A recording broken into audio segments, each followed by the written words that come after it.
Mike Huckabee is doing a town hall meeting in Iowa, and he's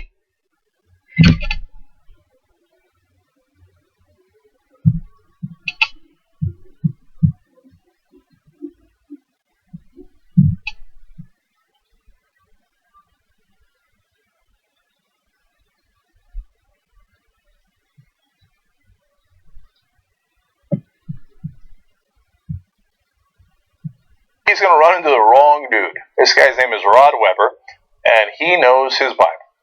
Now, he's going to challenge Mike Huckabee on the Bible. Remember, Mike Huckabee, former evangelical pastor, so he should know a thing or two about Bible. And Rod's going to ask him, wait a minute, what exactly does it say in there? Let's have a conversation about it. About three different points here. I think it was Proverbs 22:9.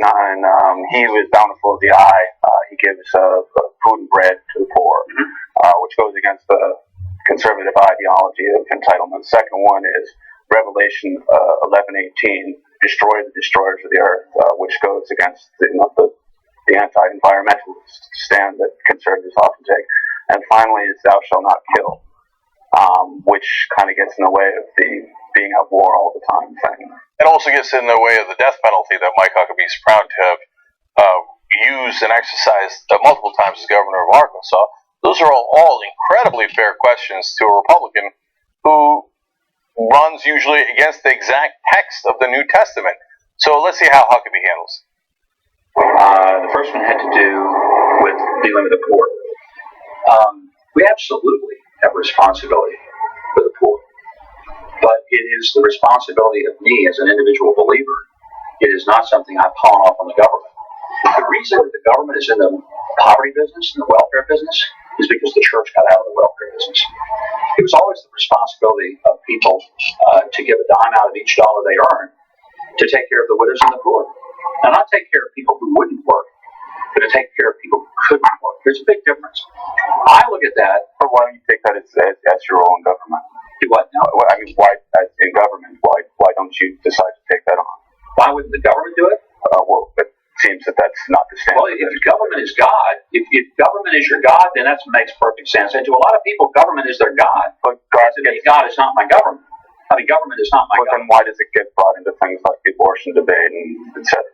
Why does it what? Yeah, get into the abortion debate and things like gay marriage. Well, abortion has to do only with the fact that we want to protect people who are innocent.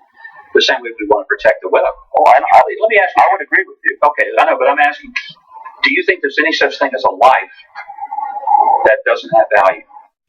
Okay, so let's hash out what just happened there. Really good questions by Rod. He's like, okay, well, why don't you help the poor? Oh, yeah, well, you see, I was going to...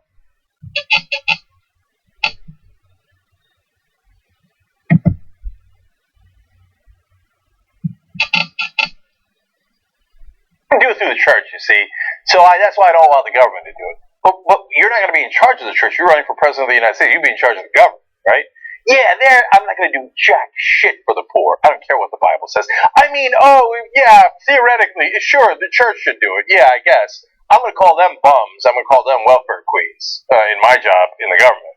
But anyway, I hope somebody else picks up the tab. But wait, now you're saying because God shouldn't get involved in the government, but you want God involved in the government on abortion. You want to say, okay, God says that it's a life, so we got to protect it. Now all of a sudden you want God and church and state to get mixed up. No, I'm just trying to protect the innocent life. But wait a minute, you think it's innocent life, and you think that because of what you think your God told you. So do you want your God involved in government or don't you? Now I'm being more aggressive than Ron was, but he did a great job of asking exactly the right questions. And Huckabee's answer is generally verbal diarrhea. Let's have more of that. And also, I grow the beard because it's a sin to shave. Now you shave, and this is what the Bible says. Yeah, I don't remember that. Leviticus, there's more passages about shaving being a sin than there is about homosexuality. I think there were three things you wanted to ask me about. One was I like that. Wait. You threw me for a loop there. Let's just go back to the beginning, right? So, isn't that amazing? He says he doesn't know that in the Bible. I know that in the Bible. Yeah, you're not supposed to shave. That's in Leviticus. It's in the same place that says you shall not lie, a man shall not lie with a man. You seem to have honed in on that part, but all of a sudden they ask you about, wait, hey, why'd you shave? I don't know if you know this. I'm trying to save your soul, brother. You're about to go to hell because you shaved. Don't be ridiculous. That's not in there. Yeah, it is. Read it again, Mike. It's in there. And I know your fat ass ate some shrimp. You're also going to hell for that. Abomination. Okay? What? Oh, I was busy reading all the hateful parts. I didn't get to the part about the shrimp and the beard business. Oh, got me there, Rod. Yeah, he did. Isn't it interesting? And if you're a Mike Huckabee supporter, why don't you ask him, hey, why are you only focusing on the hateful parts of the Bible? Why are you not focusing on the other parts, where we help the poor and the needy?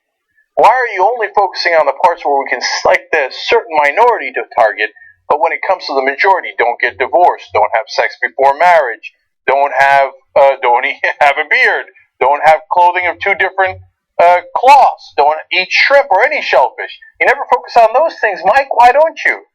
You claim you don't even know that's in the Bible. Read the Bible if you're going to be a pastor, okay? You don't focus on those things because you're not interested in the Bible. You're just interested in using hate, and you use the Bible as a tool to propagate that hate. That's what you're about, Mike Huckabee. That guy right there in Iowa proved it perfectly.